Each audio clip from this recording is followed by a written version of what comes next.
真的很开心哦，因为老师每次来带来的都是很简单做，然后又呢会让你真的是很惊讶哦，在家里做菜这么简单了，一定要简单，那么喜欢做料理哦，一定要简单，因为简单你才会愿意做，愿意做，对，因为家常菜嘛，什么叫家常？每天都想要做，你3餐都可以做，叫做家常。今天我们老师带来要2道哈，是一个是排骨汤，大家想排骨汤有什么好上节目的？我不把它叫排骨汤，叫它香浓的番茄排骨汤。对啊，我就看了4颗大番茄，而且上面还被刻了10字哦。其实老师你知道吗？我就知道你要把那个番茄的皮去掉。我要去皮，因为番茄很多人都知道它很好，它有茄红素啊，它有维他命 C， 各种营养素，可是就是那个皮的口感不好。对，这就是我不喜欢吃那个番茄汤啦。其实是无配薄，为什么？因为那个皮吃了，有时候因为粘在牙齿上，它会就粘在牙齿上，或者是你的上颚啦什么的，然后你会觉得它咬不烂。对，所以在外面如果有这道汤，我尽量不吃，不然就觉得吃饭吃到一半好像又要去洗手间，你就怕它粘在牙缝上。好，所以我们来教大家怎么帮它去皮。然后我还告诉我们全球的观众，你可以其实买得到那种罐头的，罐头的那个番茄啊，它有的是已经帮你去皮了，是它反而是更好，而且没有季节的限制，你也不需要再去做这个动作。我觉得是 OK 的。OK， 好，老师的番茄浓不是浓汤，但是是浓很香芋的这个。对，怎么样的香浓，我们等会再告诉大家。好，那我们来先做汆烫哈。好，那要汆烫这个番茄的时候啊，就刚刚思涵说了，看到老师这边有画了10字嘛。好，那我们来教大家哈，为什么要画10字？因为它的番茄皮跟肉是紧紧粘在一起。那你稍微给它化开，会帮助它裂得比较好。不用画得太深啊，因为画得太深，我们番茄里面的果肉皮肉绽开，它会跑掉，对，会跑掉。好，那这边是这个番茄的尾端哈，就是它的底部。好，那这一边呢，它其实是一个地头。好，那地头呢，我们要让它更快，你也可以先帮它就是挖一下，就像这样。好，那好像这边呢，我们就有一锅水哈，那不一定要等它到完全煮开哈，因为温度这个东西呢哈。并没有严格限制说我需要它多少度，你只要给它热水啊，给它热水，然后它就会有这样子的汆烫的效果。好，那像现在呢，我们可以就是稍微的动它一下，好，那动它一下是为了让它的2面都有受热，2面都有受热所以很简单好，那这种大番茄了像我们今天用的是牛番茄那你可以看到不同的季节有不同的番茄，好，那最好就是红一点的因为人家说这个番茄红了，医生的脸就绿了，好，因为比较红的番茄呢，它里面的茄红素其实是比较充足的比较充足。然后有点偏绿，或是说它不太熟的番茄，它除了会有一个比较不讨喜的味道之外，它的茄红素其实是还不足的，因为它还不够成熟所以我会告诉大家说，我其实不反对罐头的番茄，罐头的番茄它都是在大量盛产的时候。这么多的番茄，它不耐保存怎么办？它就会在它很熟、很红的时候，大量的采收，然后直接进到加工厂。你只要注意到是那个罐头，它不要是有碰撞到它盖子凸起来了啦，或者说它超过保存期限。对，在它打开来的时候，它的状态都是好的。所以我觉得，罐头也没有不好反而是在你找不到好的番茄的季节的时候，是一个不错的选择。好，然后我们现在就必须要准备那个冰水因为我们就让它热胀冷缩比如说这个番茄它现在在受热，是好，它受热，然后你就觉得你看看这个部分，真的它就开始在裂开。我这里并没有划刀，你知道吗？对，但是你看，因为我把地头挖掉，所以它就这一面它就在裂。好，那这一端呢，我们就把它翻过来所以它其实蛮容易的就可以做到去皮。然后我说我需要的是比较冷的水好，这边我们有准备冰水，那你把它放在冰水里面，经过热胀冷缩，它就很轻松的可以做去皮。好，那我现在这边我就先给它泡一下，好，然后我们原锅呢，我还要来汆烫这个排骨，对，因为我们可以对，用到底就对了。对，然后你看，刚刚思涵就跟老师说，我们是不是要先烫番茄，再烫排骨？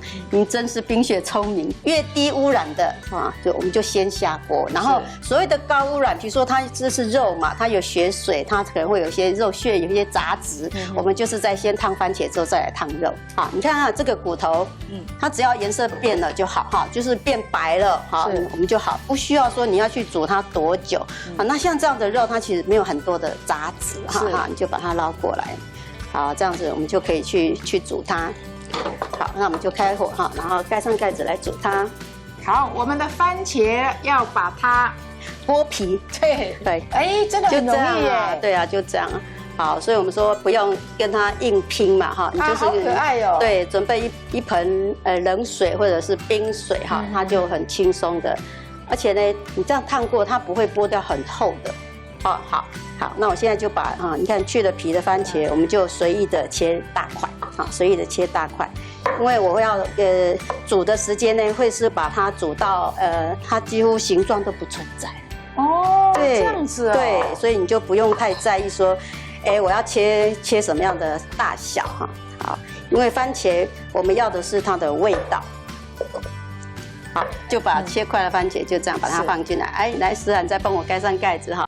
好，你看这一锅汤，你会觉得说它就是一个番茄排骨汤，但是你就觉得说，汤看起来很清澈，可是它就是有我其实番茄的酸味已经出来了。对。好，那你现在就，可是好像还要再加很多东西耶。不用很多，我们只有一个秘密武器要加。好，这个东西是什么？肉酱罐头。哦，好特别，好特别。所以这是我的秘密。好，那我们把这个部分把它加进来。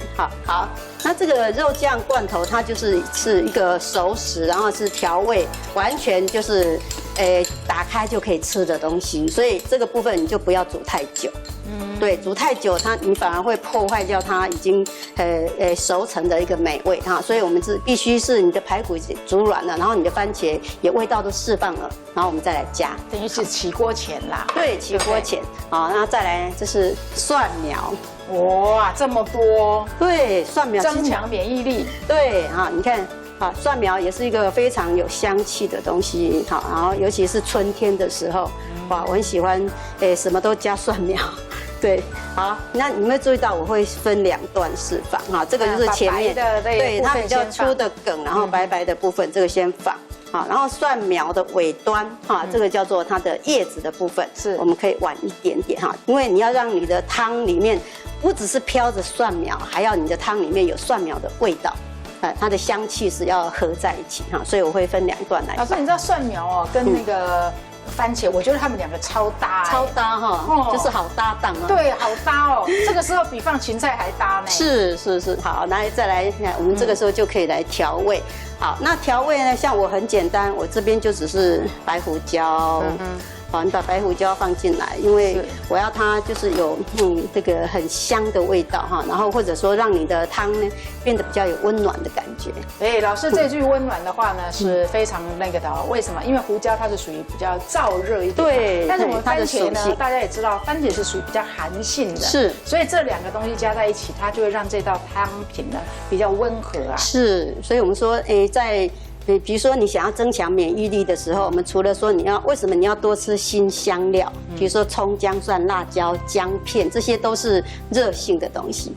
那你去加在你的食物里面去烹煮哈，它自然你的身体的那个温热的感觉就会出来，血液循环也好，然后胡椒也是一个。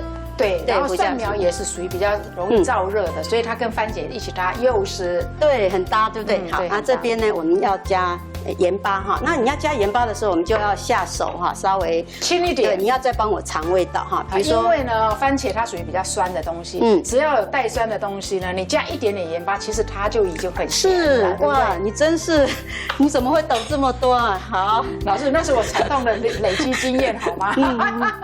好，尤其是哈，如果像刚才老师说的，你用的是排骨酥哈，它是有味道的哈，或者说你用的是罐头的番茄，它也许里面已经有有一点盐巴在，所以你下盐巴的时候就稍微暂停哈，就不要一下子你就把它放到好。那现在我再给你试一下味道，然后因为肉酱它也是有调味，好，当你觉得不够的时候，我们再把那个多的盐巴再把它加完。好，谢谢。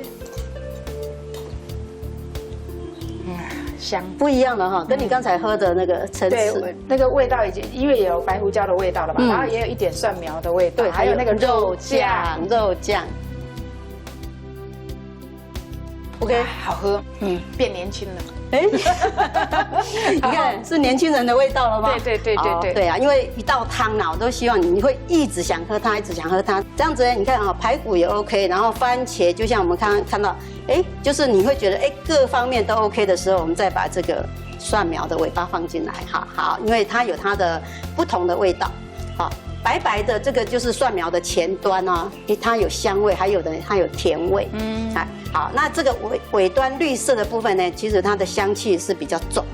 好，我们的汤完成了，所以说不是单纯的番茄汤而已，还有东西要加。这边其实就是一点香菜，那我会觉得说香菜跟蒜苗的味道都是香，可是它有不同的层次。是，好，所以呢，我们会是这个时候放，然后就关火。OK， 对，好 ，OK。